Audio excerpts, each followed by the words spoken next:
Hello friends, in this topic we are going to learn the stability of z-plane with the help of s-plane. Now this derivation has got many names, like it has got mapping of s-plane onto z-plane, or it has got mapping of many onto one, or it has got a name also in the form of stability of digital control system. This is one of the most important derivation and asked in every electrical and instrumentation control system paper at higher semesters. For this, we need to have a prerequisite point.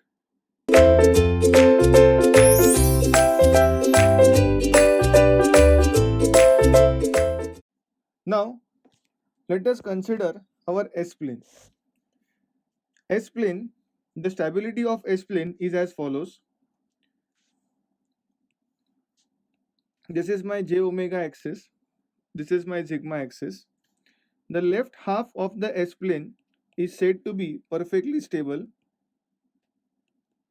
The right half of the S-plane is said to be perfectly unstable, and the j omega axis is said to be marginally or critically stable. So this is the overview of our stability in S-plane for a continuous time system. Now let us go in depth about this particular derivation. Now let us consider the concept of Laplace transform.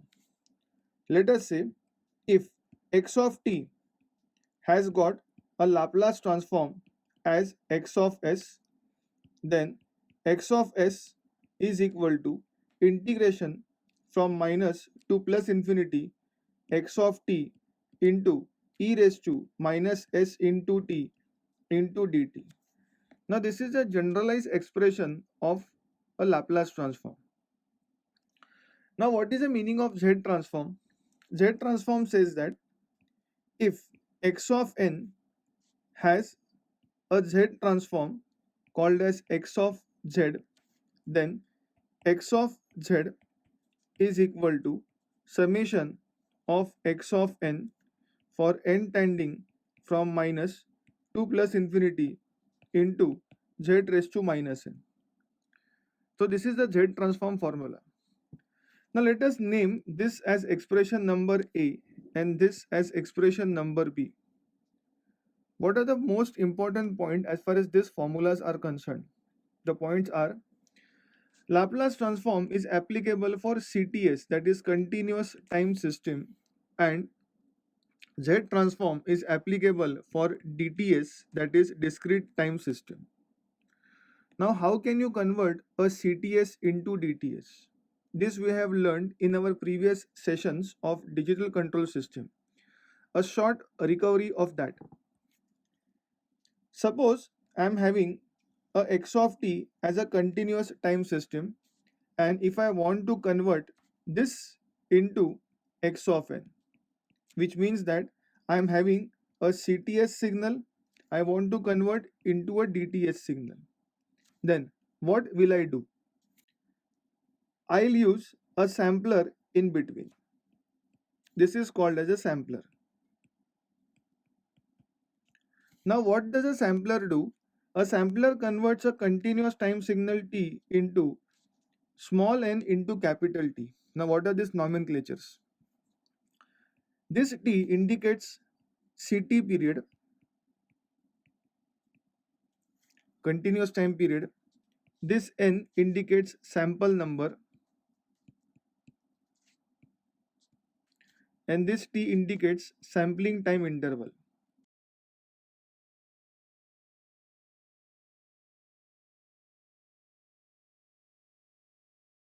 Now we are learning which subject?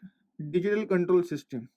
In control system, always remember a trick that n is replaced with small letter called as k, or we can say like this also k, small letter k. So this formula can be replaced as, this formula becomes as t is equal to small k into capital T. where of course k is indication of what? Sample number. Now let us move on to the next point. What was my Laplace transform? It was x of s is equal to integration of x of t into e raised to minus s into small t, integration from minus to plus infinity. For what substitution? For t is equal to small k into capital T. So the expression now becomes x of s at what condition? T is equal to small k capital T is equal to integration from minus to plus infinity x of small k capital T into e raised to minus s small k capital T. Now this is the equation which I have got over here. Few things to be remembered. X of t is continuous or discrete. It is by default discrete time signal. Now if this is a discrete time signal, the integration sign which I have written over here is now replaced with a concept called as what? Summation. So how does the equation looks like? The equation looks like x of s at small t is equal to small k into capital T is equal to summation of x of small k capital T for k tending from minus to plus infinity e raised to minus s t into what? K. Please make a note how I have written this expression for e raised to s into t into k. It's a very important point. Now comes the most important substitution. If I substitute z is equal to e raised to s into capital T in the above expression, what will I get? I'll get x of s is equal to summation of x of small k, let us assume as t is equal to 1 sampling time interval unit for k tending from minus to plus infinity e raised to minus s into t into k. Now please make a note. What I am doing, please check. What I have done, I have replaced e raised to s into t with a letter called as what? Z. So the formula now becomes as x of s is equal to summation of x of small k into z raised to minus k for k tending from minus to plus infinity. Which is this formula? Which is this formula? This formula is for what condition? Z transform formula. The RHS of the given formula is nothing but a Z transform. So what conclusion I draw from here? I say my Laplace transform x of s becomes equal to my Z transform, that is what? X of z, under what substitution? Under the substitution called as what? Z is equal to e raised to s into what? Capital T. So what is the resultant of the given derivation? First part says that my Laplace becomes equals to z under the substitution for what? Z is equal to e raised to s into capital T. So what is the relation between Laplace and Z transform? The relation between Laplace transform and Z transform is Z is equal to e raised to s into capital T. This is the most important derivation, part number 1, for converting S plane into Z plane. Please make a note, derivation is still not over. It is in the halfway now. Now, let us concentrate and see what does the mathematical expression z is equal to e raised to st wants to say. Now, this red pen is not the part of a derivation. It is only for you to understand from exam point of view. I am making this you understand because it is very, very important from controls, from signal and systems point of view. We have a concept called as what? Z is equal to e raised to s into capital T. A very long years ago, we have learned a concept called as what control systems or basic control systems, which says that S is equal to sigma plus J into omega, where sigma is a real component and omega is an imaginary component. So if I substitute this in the above expression, what will I get? I'll get Z is equal to e raised to common with what condition? Sigma plus J into how much? Omega, the whole common with what? T. So Z is equal to e raised to what? Sigma T into e raised to j omega t. Now, do you know some formula which will make this expression look something similar sort of? Yes, we have a formula. We have a formula called as Z is equal to R e raised to j theta. What is the meaning of this formula? This R indicates exponential term e raised to sigma t, and the theta term indicates omega into t. So, what is the conclusion of these equations? Conclusion says that Z is equal to R e raised to j omega, or we can say theta. So in some textbook it is omega, some textbooks it is theta. I'll take it as what? Theta. So Z is equal to R e raised to j theta, that is equal to e raised to sigma t into e raised to j omega t. So modulus value of Z is nothing but R. It is equal to e raised to sigma t. Angle value of Z is nothing but theta is equal to omega into t. Therefore, modulus of Z, angle Z, is equal to R at an angle of theta, that is equal to e raised to sigma t at an angle of omega into t. Now since we have taken t as one unit in our previous concept, the entire formula can be rewritten as modulus of Z, angle Z, is equal to R angle theta, or it is also equal to e raised to sigma t at an angle of what? Omega. This is the most important equation or formula which is now going to be used for our derivation of mapping of S plane to Z plane. Now this was just a prerequisite equations. It has got no use with the given derivation. The first part of the derivation was bringing the formula as e raised to sigma t. Now let us go with the second formula. As we have seen in the first part of the derivation, we have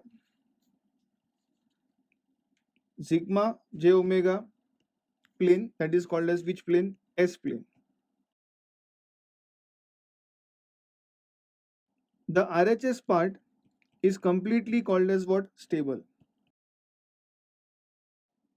The LHS part is completely called as what? Unstable. And the j omega axis is called as critically stable.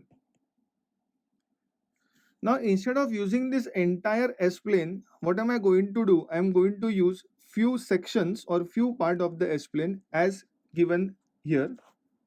Now instead of using the entire S plane, what am I going to do? I am going to use a few part of S plane which is as given here. So this is my j omega, this is my sigma. So as you can see, I have used this plane. Let us go for some nomenclatures. This is called as A, this is called as B, this is called as C, this is called as D, this is called as E. 5 points are there with me. Further, this part is j omega positive, this part is minus j omega negative in the sense, and now this point becomes minus infinity. So what are the coordinates of A? It is 0, comma 0. What are the coordinates of B? It is 0, comma omega. What are the coordinates of C? It is minus infinity, comma omega. Coordinates of D, it is minus infinity, comma minus omega. And last, coordinates of E, it is minus infinity, comma 0. Now let us solve these 5 points in short and let us complete the derivation. The derivation is at the climax now. This is the most important point of the derivation. Point number 1, A point, its sigma omega coordinates are 0, comma 0. The formula used is modulus of z angle z, that is equal to e raised to sigma t at an angle of omega. Now e raised to 0 at an angle of 0, that is the solution called as what, 1 at an angle of 0. So a coordinate angle or a coordinate points are 1 angle 0. Point number 2, B. B is 0, comma omega. So I'll do it now directly, few points. That is e raised to 0 at an angle of omega. That gives you 1 at an angle of omega. Please make a note. Here I am having omega. Angle is omega, which is what, varying in nature. So my here omega value is going to vary always. Point number 3, C point. C is given as minus infinity, comma omega. That is equal to e raised to minus infinity at an angle of omega. That is equal to, now what is e raised to minus infinity? Any suggestion? Yes, it is 0 at an angle of omega. What is the meaning of omega? It is also again varying in nature. So angle part is always going to vary for third point also. Now let us go for the fourth point, that is D point. D point has minus infinity and minus omega. So what is the direct answer? E raised to minus infinity at an angle of what? Minus omega. What is e raised to minus infinity? Again it is 0 at an angle of what? Minus omega. Please make a note.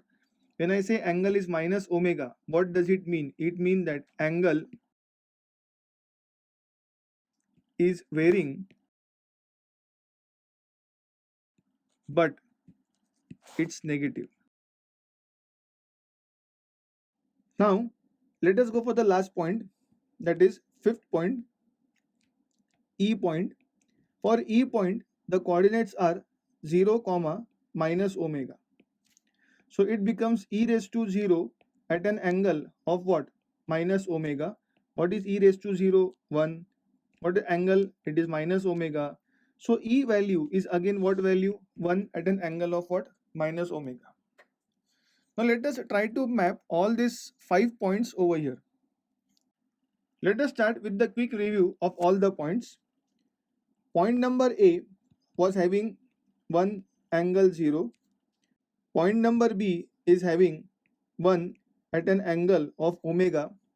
Point number C, 0 angle omega. Point number D, 0 angle minus omega. Point number E, it is 1 angle minus omega. So now let us try to map all these 5 points on the given plane, that is Z plane. So this is my Z plane. Here it is called as imaginary of Z. Here it is real of Z. Now a small prerequisite concept, again I am explaining over here.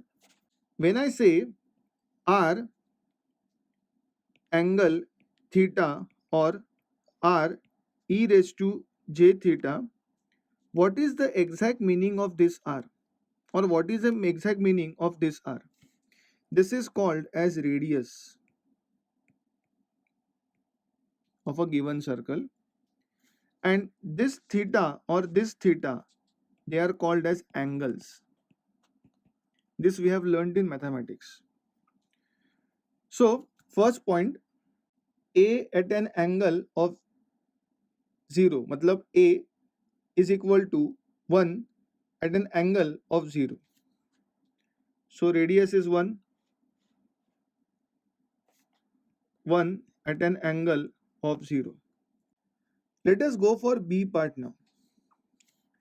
It is 1 at an angle of omega. Angle is varying, radius still remains 1. 1 at an angle of omega. As you can see, the radius is 1, but the angle is now changing.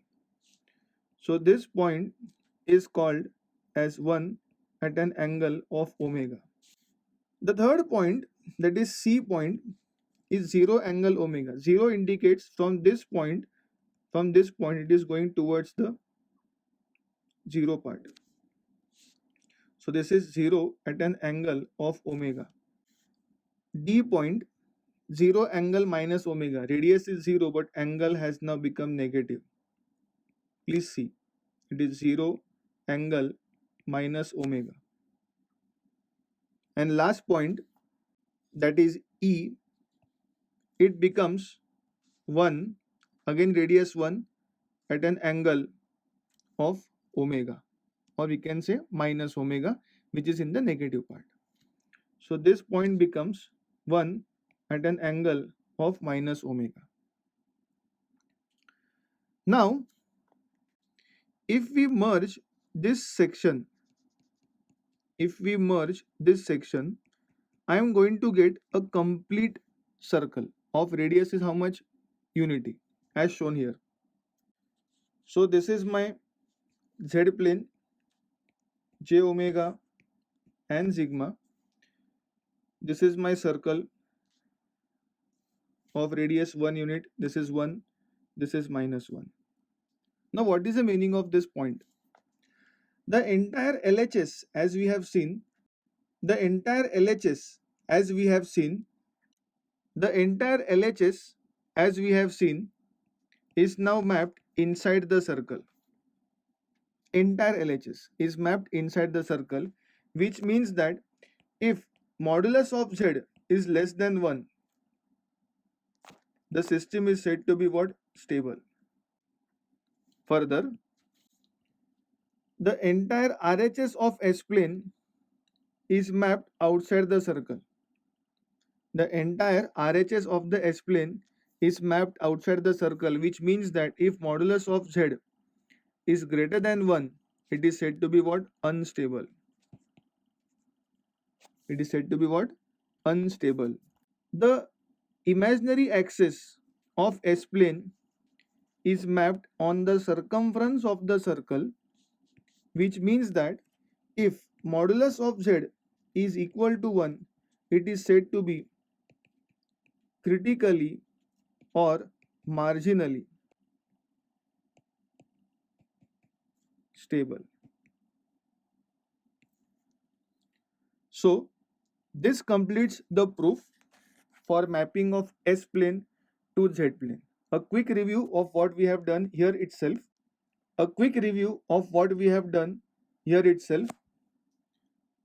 If modulus of Z less than 1, system is said to be what? Stable. If modulus of Z greater than 1, it is what? Unstable. And modulus of Z equal to 1, it is what? Critically stable. Now what does it mean? What is the meaning of Z? If poles of the system are lying inside the circle, the system is said to be stable. Poles lying outside the circle, the system is said to be unstable. And poles lying on the circumference of the circle, the system is said to be critically or marginally stable, as shown in the next point. A circle poles inside, that is pole inside circle. Conclusion: system stable. Again, poles lying outside the circle, so pole outside unit circle, system unstable. Last point,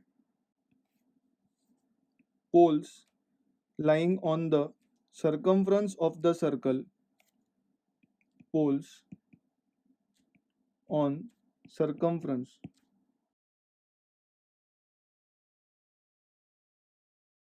of circle, system marginally or critically stable.